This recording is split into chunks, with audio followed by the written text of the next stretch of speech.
সব ব্যাংকে লুটপাট হলেও ঢাকা ব্যাংকে কিন্তু কোনো লুটপাট নেই। আর ঢাকা ব্যাংক লুটপাট হওয়া কোনো ব্যাংক না। সব ব্যাংকেই কম বেশ শোনা যাচ্ছে যে টাকা এস আলমের দোসররা লুটপাট করছে, কিন্তু ঢাকা ব্যাংকে কোনো অপশন নাই। আমরা দেখতে পাচ্ছি মতিঝিল চত্বরে বিভিন্ন গ্রাহকেরা ইসলামী ব্যাংকের যে গ্রাহকরা আছে তারা আন্দোলন করছে, তারা মরিয়া হয়ে উঠেছে তাদের অর্থ ফেরত পাওয়ার জন্য। আজকে আমার টাকা আমি ব্যাংকে রাখছি বা রাখবো, অথচ ব্যাংকের ম্যানেজারের গালি শোনা লাগবে, ব্যাংকের ম্যানেজারের পায় ধরা লাগবে, তারপরেও টাকা পাবো না। আমার টাকায় বেতন নিচ্ছে, আমার টাকায় বিলাসবহুলভাবে জীবনযাপন করছে, অথচ এখন আমাকে ব্যাংক থেকে ঘাড় ধাক্কা দিচ্ছে। সত্য বলতে বাংলাদেশের সিস্টেম ব্যবস্থাটা এমন একটা পর্যায়ে এসে দাঁড়িয়ে গেছে যে রাজনীতি হচ্ছে একটা বিজনেস। এটা এমন একটা বিজনেস, কোনোভাবে যদি সরকারটা গঠন করা যায়, মোটামুটি কথা আর পেছন ফিরে তাকানো লাগে না। এই সরকারের সাথে মানে কোনো পথ থাকা লাগবে না, ওই রাশেদের মতো মুখ বাড়োবাড়ি করবে, তারও ফিউচার উজ্জ্বল। বাংলাদেশ ব্যাংকের ডেপুটি গভর্নর জুলাই আন্দোলনের পরে সে কিন্তু পদচ্যুত করা হয় তাকে। এখনে সেই খরশেদ আলমকেই আবার ইসলামী ব্যাংকের চেয়ারম্যান হিসেবে বসানো হচ্ছে। এখানে একটু বলতেই হয়, বিগত 17 বছর যেভাবে লুটপাট হয়েছে বাংলাদেশে, এই সরকার দেখছে যে আমরা 17 বছর তো দূরের কথা, 17 মাস থাকতে পারবো কি না তা নিয়ে একটা সংশয়। যার কারণে বিভিন্ন ব্যাংক থেকে বিভিন্নভাবে টাকা উত্তোলন করছে, এবং এটা শুধু এস আলম একা দায়ী নয়। এস আলম একটা ভিকটিম, কিন্তু এস আলমের আশেপাশে যারা আছে তারা কিন্তু প্রকাশ্যে না আসলেও তারা কিন্তু ইন্টারেস্টেড। যেভাবে ইসলামী ব্যাংকে ক্ষতিগ্রস্ত করছে, এটা কিন্তু বাংলাদেশের একটা ব্যর্থতা। কারণ ইসলামী ব্যাংক বাংলাদেশের ভিতরে কিন্তু অনেক সুনাম অর্জন করেছে। আর এই ইসলামী ব্যাংক রেমিডেন্সের জন্য কিন্তু একটা গুরুত্বপূর্ণ ভূমিকা রাখে। সেখানে বাংলাদেশের বর্তমান সরকার সেই সব চোর বাটপারদেরকে আবার খুঁজে নিয়ে আসে। গভর্নর উনি একজন ঋণ খেলাফি। আসলে এখানে রুমিন ফারহানা যেভাবে টকশোতে এসে কথা বলেছে যে উনি কিন্তু আসলে বাংলাদেশ গড়তে আসেনি, বাংলাদেশ থেকে হাজার হাজার কোটি টাকা নিয়ে আবার চলে যাবে, সেই প্ল্যান করেই কিন্তু বাংলাদেশে সে এসেছে। আজকে দেশ ও দেশের বাইরে যারা আছেন তাদেরকে দুইটা সতর্ক বার্তা দিব। একটা হচ্ছে, আপনারা ইসলামী ব্যাংকে অ্যাকাউন্ট থাকা সত্ত্বেও কেউ আপাতত কোনো টাকা জামানত রাখবেন না।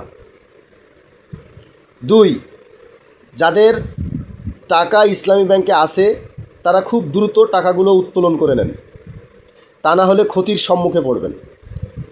এবং সেই সাথে প্রবাসী ভাইদের বলতে চাই, আপনারা ইসলামী ব্যাংকের মাধ্যমে কোনো অর্থ বাংলাদেশে পাঠাবেন না, অন্যান্য ব্যাংকের সহযোগিতা নিন। মূলত ইসলামী ব্যাংকটাকে ধ্বংস করার যে পায়তারা চালাচ্ছে, ইসলামী শব্দটাই বাংলাদেশ থেকে মুছে দেওয়া হবে, এমন একটা পায়তারা কিন্তু এই বাংলাদেশে চলছে। আজকে বাংলাদেশের জামায়াত ইসলামীকে একটু এদের নিয়ে কথা বলতেই হয়। এরা যদি বাংলাদেশের সমস্ত ভোটও পেয়ে যায়, তাও এরা সরকার গঠন করতে পারবে না। কেন পারবে না? এদেরকে ঘোষণায় ফেল করানো হবে। ওই যে নাসিরুদ্দিন পাটোয়ারি সাহেব একটা কথা বলেছে না, যে যদি আরেকটা গণঅভ্যুত্থান হয় তাহলে আপাতক মস্তক সে নির্বাচন কমিশনটা দেখবে। আসলে বাংলাদেশে সমস্ত জায়গায় হয় প্রধান না হয় সহকারী যে চেয়ারগুলো আছে, সেখানে কিন্তু ভারতপন্থী কিছু মানুষ বা ভারতের কিছু নাগরিক কিন্তু সেখানে রয়ে গেছে। এই লোক বা এই মারফত দ্বারা অর্থগুলো বিভিন্নভাবে ভাগবটোয়ারা করে বাংলাদেশ থেকে নিয়ে পাচার করছে। গত পরশু দিনকে দেখলাম যে হাসনাত আবদুল্লার একটা অভিযোগ উঠে এসেছে, টোটালে 25 কোটি টাকা। তো সেখানে আসিফ মাহমুদ ভুইয়াও আছে, সে নিয়েছে 15 কোটি এবং হাসনাত আবদুল্লাহ নিয়েছে 10 কোটি। এখন কথা হচ্ছে যে বাংলাদেশে যে মিডিয়াগুলো আছে এরা শুধু ওই হাসনাত আবদুল্লাহ, আসলে ওই যে বললাম না যে বাংলাদেশের টোটাল এ থেকে জেড পর্যন্ত এবার যদি গণ অভ্যুত্থান হয় এ থেকে জেড পর্যন্ত পরিবর্তন করতে হবে। এখানে নিরপেক্ষ এবং নির্দলীয় লোকগুলো বসাতে হবে, তা না হলে এই দেশ কখনো উন্নতির দিকে যাবে না। তেলের দাম আবার বেড়েছে। এখানে জনগণের পকেট কেটে যারা ফয়দা লুটছে এইগুলো কি বাংলাদেশের মিডিয়াগুলো দেখে না? নাকি এরা অন্ধ, কাঠের চশমা পরে থাকে তখন? নাকি হাইকমান্ড থেকে নিষেধ আছে যেমন ধরনের নিউজ করো না, তাহলে রিপোর্টার ইলিয়াস হোসেনের মতো দেশ ছাড়তে হবে বা আত্মঘাতী হামলায় পড়তে হতে পারে? আজকে বাংলাদেশের সাধারণ জনগণের কোথায় শান্তি আছে? আপনারা জনগণের কার্ড বাস সবই দিচ্ছেন, ক্যামেরার সামনে এসে কার্ড দিচ্ছেন আর ক্যামেরার বাইরে বাস দিচ্ছেন। এইভাবে কিন্তু যদি চলতে থাকে আপনার নসিবে যতটুক আছে আপনি মোটামুটি ততটুক এই দেশ থেকে সরিয়ে ফেলতে পারবেন। কিন্তু জনগণ যদি জুলাইয়ের মতো মাঠে নেমে যায় তাহলে জীবন বরবাদ হয়ে যাবে।